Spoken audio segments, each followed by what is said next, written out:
guys? Happy Thursday and welcome back to the stream. It's your girl, Isabelle. Clearly, I am not in our normal setup. I am actually in Pittsburgh, Pennsylvania, driving to Steubenville, Ohio tonight because I'm going to be giving a speech to our amazing friends at Franciscan University of Steubenville as one of the next stops on my nationwide book tour for my new book, The End of the Alphabet: How Gen Z Can Save America. There's been a whole lot going on in the last couple of days, really proving our point when it comes to the message that we're telling in our book to the world, which is that Gen Z shouldn't be written off quite yet, and there's endless reasons to have hope for our generation yet, including the fact that just this week, the national marriage rate has bounced back for the first time in the last several years to pre-pandemic levels. It's the highest it's been since 2018, and divorce rates are dropping very quickly in the United States today, largely because of our generation's deep desire to want to get married.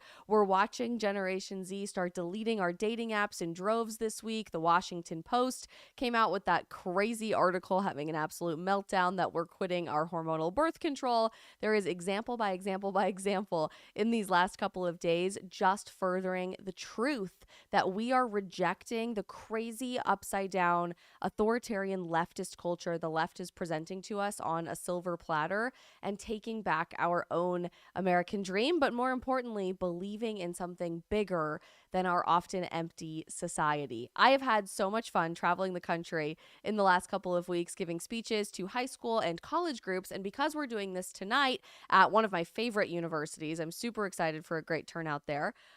We thought it would be really fun for the stream today to do something a little bit different and show you what one of these speaking events is like on the ground.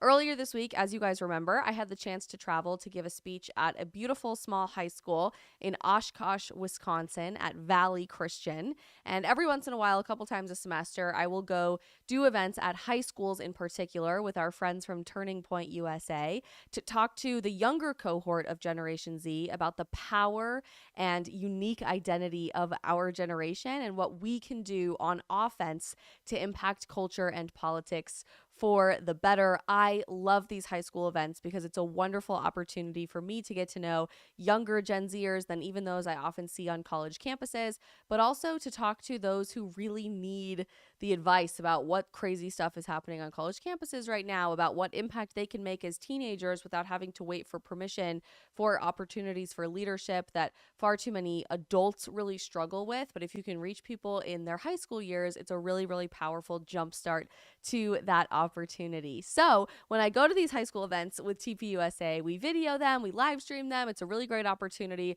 also for you guys to see what's happening within the heart of the next generation. So for the stream tonight, we thought it would be fun for you guys to see my speech from Oshkosh, Wisconsin on Tuesday. I am super excited for you guys to jump in and see what we do boots on the ground on campus. First, want to give a huge thank you to our amazing friends over at Public Square who helped to make our live stream possible. If you guys aren't familiar with Public Square, you absolutely need to be. They are America's largest and fastest growing marketplace of businesses that you know will share your values, that are all pro-life, pro-family, and pro-faith, pro-freedom. We love to see it. If you guys want to check out businesses to support that share your values or add your business to a platform with more and more customers growing every single day, you guys can head to publicsquare.com. Public, one word, square, the next word.com to do just that. As we're jumping into our stream today, and before we switch gears and show you my speech from the other day, would love if you guys can do us a huge favor, and before anything else progresses, smash that follow or subscribe button so that we continue to grow. And if you haven't already, please pick up a copy, your own copy of The End of the Alphabet: How Gen Z Can Save America. The link to order is in the description of this video / stream, and it'll stay up for you guys to be able to use.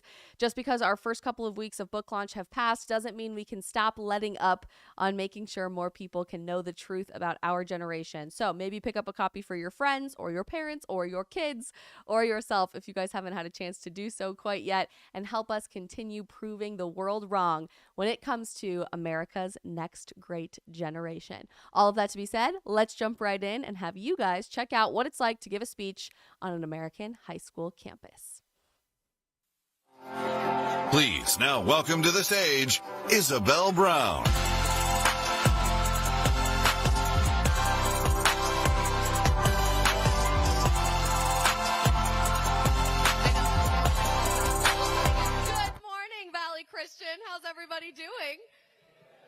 Oh, come on. That was pretty lame. I know we're really close to summer break. We're post-spring break now for you guys. Seniors, you're like, I'm not doing anything anymore. But we're happier than that, right? We have coffee and donuts. We live in the freest country the world has ever known. How are we really doing? Come on. All right. I'll give you a little bit of a break there. I am so excited to be here in the beautiful state of Wisconsin. I want to keep our remarks pretty short today because I would love to prioritize some Q&A with you guys about what's going on here in Wisconsin, at your school, as you prepare to go to college and more. But for those that might not be familiar with me and the work that I do every day, my name is Isabel Brown, and I wear a ton of different hats for my job every day. I'm a full-time content creator, which is basically just a fancy way of saying I make controversial videos on the internet and people's heads explode every single day for that. I host a live stream every day, which you saw a clip of up there, which is kind of like a podcast, but a lot more interactive, where we talk about politics and dating and religion and what's going on TikTok and everything in between. I am a best-selling author. My new book about our generation just came out a couple of weeks ago called The End of the Alphabet, How Gen Z Can Save America. I do a whole lot of public speaking. I represent our generation in traditional media and politics. But really, what I like to tell people is that every day, my job is to get up and tell people the truth. That simple. No matter whether that's a 15-second TikTok video or a 3-hour live stream, giving a speech or writing a book. And for me, that stems way back to my childhood when I was about this big, which I realize doesn't look like that much of a difference, but I stopped growing in 6th grade, so I hope you guys will give me a little bit of a pass there. But ever since I was a little kid, I have loved science because I've loved the pursuit of objective truth. I loved this idea that you could ask the biggest questions about the history of the universe and how everything all around us works, from a solar system all the way down to one cell in the human body. So I decided to pursue my degree in my home state of Colorado at Colorado State University in biomedical sciences with the intention of eventually becoming a trauma surgeon or maybe a neonatal surgeon, but helping people in the process of pursuing that objective truth. You guys have been really fortunate to go to a school like Valley Christian and be largely insulated from a lot of the crazy stuff that's going on in the American education system. But I found out really quickly that especially on college campuses and even in classes like anatomy and physiology and organic chemistry, good luck to all of you who have to take OChem. I took it 3 times, no shame in admitting that. It's a really hard class. Even in those classes, the pursuit of objective truth really wasn't a part of my curriculum. Instead, we spent a lot of time arguing about my professor's political opinions or some crazy thing going on in the news or the evil orange white supremacist guy that had just been elected to the presidency in my sophomore year of 2016. And I came to discover through my years working in activism with groups like Turning Point USA on campus and afterwards as a full-time content creator and traveling all over the country to literally thousands of high schools and college campuses, that pursuit of objective truth and beyond truth, morality and what is good and beautiful in society is really slipping away from us every single day, especially now in the 2020s in the United States of America. I like to say that in the 2020s, we live in the upside down. Any fans of Stranger Things in the house? When are we getting season 5? I swear if Netflix takes any longer, I'm going to gouge my own eyes out. It is so painful because I love that show. But we live in this reality that is upside down, right? It looks kind of familiar to what our parents tell us their teenage years and their college years and their early 20s were like. It looks like TV shows that we love to binge watch over and over again, like Friends from the 1990s and early 2000s, where people could just exist without insanity breaking loose, largely over partisan politics. But there's something fundamentally wrong, something missing from our current reality based on what we know America was built to be. Up is down and left is right and right is wrong because we have subjective morality. men are women and women are men in modern society. You're a better person if you think that ending the life of an innocent child in the womb is a good thing instead of protecting that child's life and promoting equality under law with our most common shared basic human right, the right to life. You're a better person if you think that someone your age or younger should be chopping off their body parts in pursuit of societal acceptance or affirmation of who they truly are, instead of protecting people much younger than yourself and who God intended for them to be. The world kind of just seems like it's getting crazier and crazier and crazier every single day, right? Even on the seemingly small things that you wouldn't necessarily think impact culture or politics. I mean, for goodness sakes, they're now saying we should eat lab-grown meat instead of actual food that we know is safe for human consumption because it's healthier for you and safer for the environment. Fun fact, in case anybody wants to tell you about that, lab-grown meat has 25 times higher the carbon emissions into the environment than the actual agriculture industry. But they won't tell you that in the media. We live in a time where good and evil are completely indistinguishable from one another, and where the White House last week, in anticipation for Easter, declared Easter Sunday Transgender Day of Visibility, and specifically said that religious-related symbolism or art would be banned from the Easter egg decorating competition on Easter at the White House. This is the reality that we're living in. It is upside down. And I've been really frustrated over the past few years because as we've all been growing up within Generation Z into this upside down America, I've heard this constant droning on about how it's our generation's fault.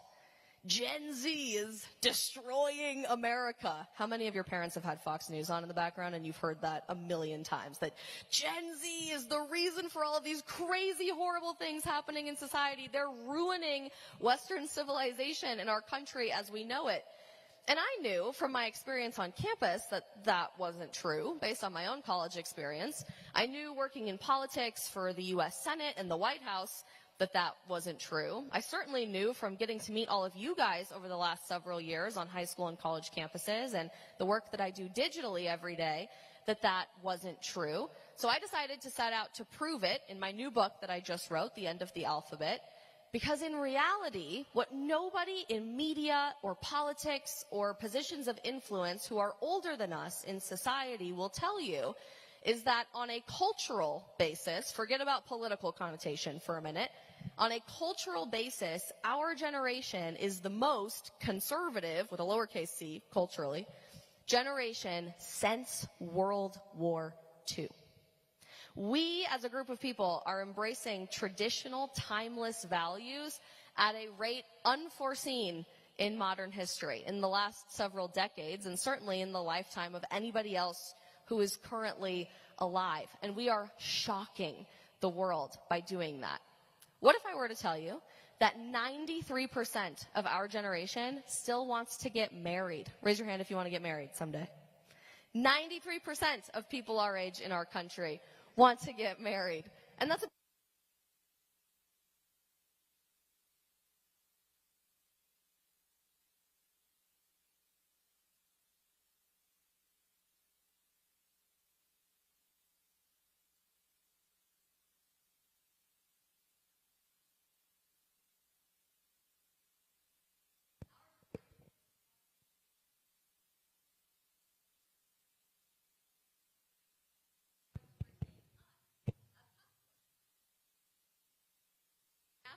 They are a business hoping to make money off of you.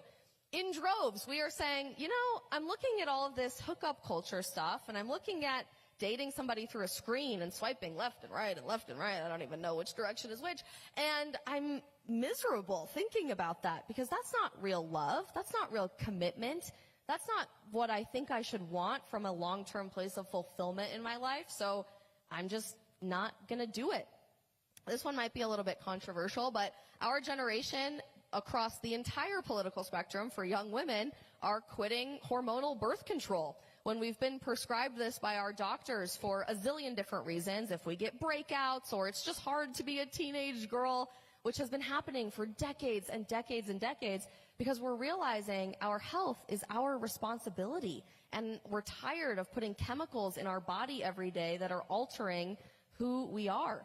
Even on totally smaller things that, again, you wouldn't think impact politics or culture or day-to-day life for Americans at large, we're deciding not to move to big urban cities because we see videos of girls getting punched in the face all over New York City every day. And we're realizing, that doesn't sound like a really great place to live. We're eating real food instead of the healthier, chemically based alternatives that are presented to us. And we're believing again in objective truth. We're fighting for it every single day in a culture that says my truth is different from your truth, and your truth is different from their truth, and then there is no such thing as objective morality because there certainly is no such thing as God. Maybe the most important and encouraging aspect of the research I've done about our generation over the last several years is that at the end of 2021, less than 25% of our entire generation said that we believed in God. And we were trending in a very atheistic direction as a country. I think it's easy to see that we live in the most godless time in American history, out there in the world beyond the walls of Valley Christian here in Wisconsin.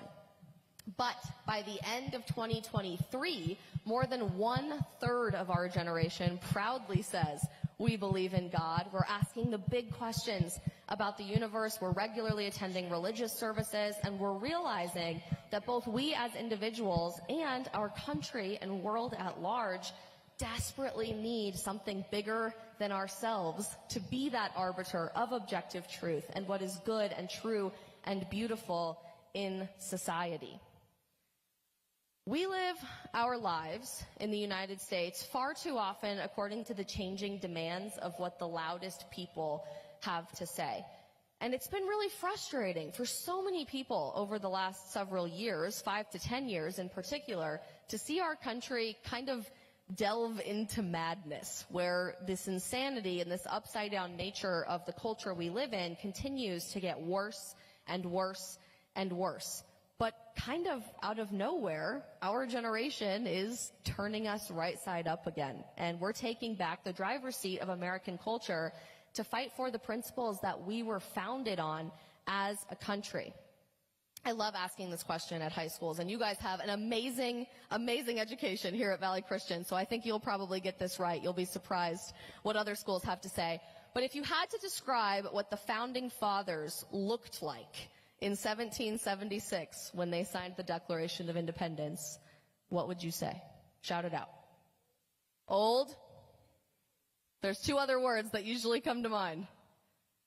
Old, white. Anybody want to guess? Men. Old white men, like geriatric, decrepit, sagging at the seams old white men who didn't even know their own name because they were so old. They couldn't possibly have written documentation to build the country that stood the test of time, let alone was applicable to their own time, right? And I think we get that imagery from the pictures and illustrations in our U.S. history textbooks.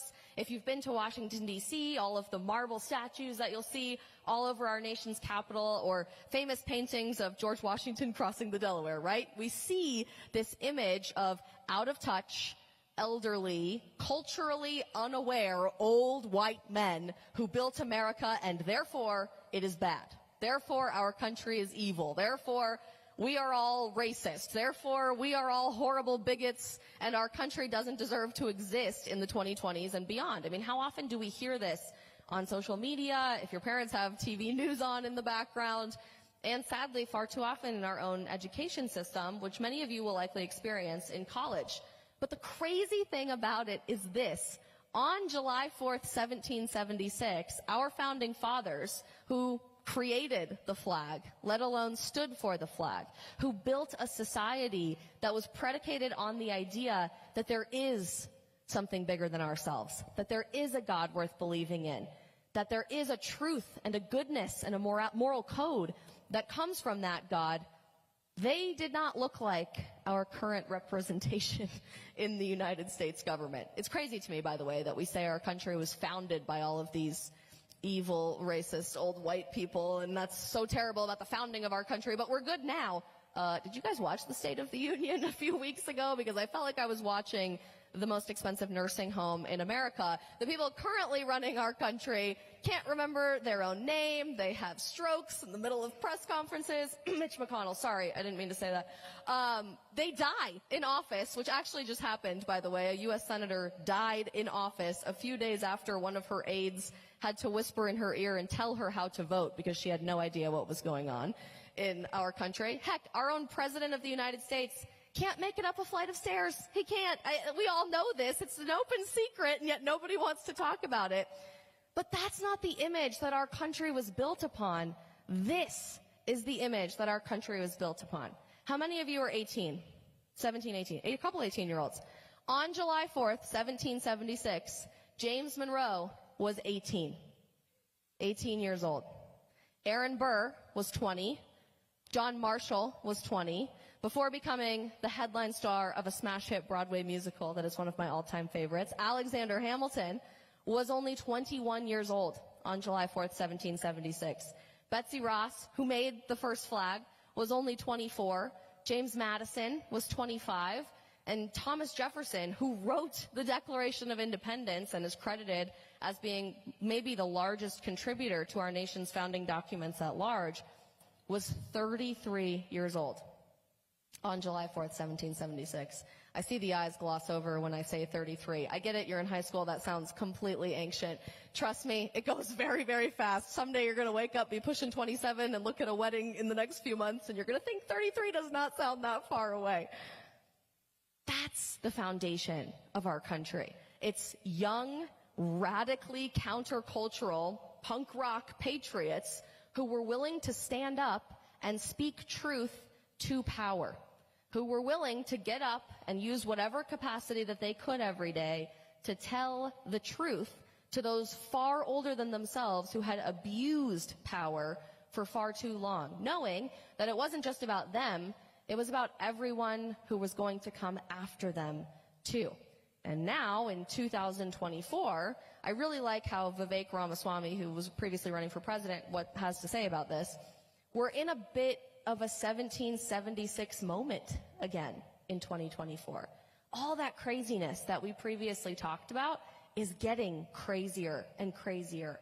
And it requires all of our active participation to get up and tell the truth in whatever way that looks like, and to simply live our lives radically countercultural to the insane authoritarianism and atheism that is governing our society today, by daring to fall in love and get married, by believing in God and worshiping God instead of your phone or the government, by eating real food instead of crap grown in a laboratory, and just believing in objective reality again. I know I'm going a little bit late, and I promise we'll get to questions here in a second, but I really want to leave you with this. What that looks like, to be radically countercultural, is to live your life according to a biblical worldview, which you guys have been incredibly fortunate to be educated about here at Valley Christian.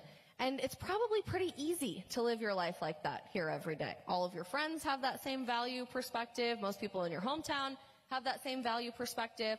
But especially for you seniors who only have a few weeks left of school, congratulations, that's very exciting. The world at large doesn't always have the friendliest things to say in response to a biblical worldview. We will inevitably get backlash for the things that we believe in and for choosing to live rooted in truth, which we as Christians believe has a name. Jesus Christ is the truth, right? In a world that's rejecting that concept. But it's okay when we get that backlash. It's okay when people hate us for it, because that's exactly what Christ himself promised us 2,000 years ago and continues to do so in Scripture. Matthew 10:22 says, "You will be hated by everyone because of me," because of the truth. John 15 verses 18 through 20 says, "If the world hates you, know that it has hated me before it hated you. If you were of the world would love its own. But because you are not of the world, because I chose you out of the world, therefore the world hates you. When you get that backlash and you get those crazy, horrible names that people call you on social media, believe me, I do that for a living, for fun, because it's just so fun to poke the bear sometimes. Use that as a badge of honor that you are walking in the right direction to try to make this life a little bit more like the next one, instead of constantly being governed by the crazy changing demands of our world today. At Turning Point USA, we like to say that Gen Z is Gen free. And that's a really cute little slogan. It's fun to put on stickers and buttons and t-shirts. But it's true, because that's the choices that our generation is making every single day to reclaim the goodness of America, to stand for the flag, to believe in objective truth, to worship God every day. And I fully believe that all of our collective courage in sharing that with others will help to make every generation to come after us Gen free too. Thank you guys so much for letting me be here on campus, and I would love to take some questions in our last couple of minutes.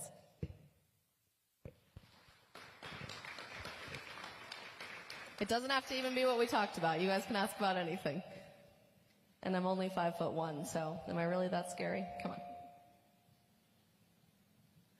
Yes, right here. Oh, you guys can come up and Oh, we're making a line. Sorry, my apologies. If you have a question, we can come make a line right here in the middle. Sorry to put you guys on the spot. All right. As like high schoolers, how can we contribute to change in America in a positive way? Great question. As high schoolers, how can we contribute to change in a positive way in America? I am not a rocket scientist, but I am a biomedical scientist. It's not as difficult as taking OChem, for example, and I think sometimes we really overthink what a contribution to culture and politics looks like. Really, sometimes it's as simple as being willing to raise your hand in class on your college campus and say, yeah, actually, Professor so-and-so, what you just said is wrong.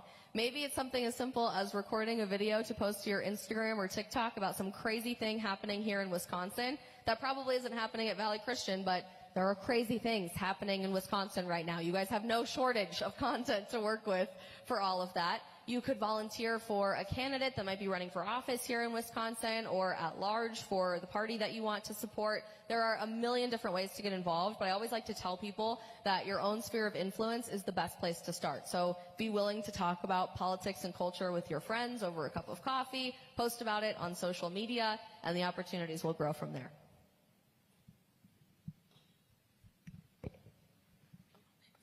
So a lot of the time when we talk about controversial stuff, you know, sometimes it can get heated. A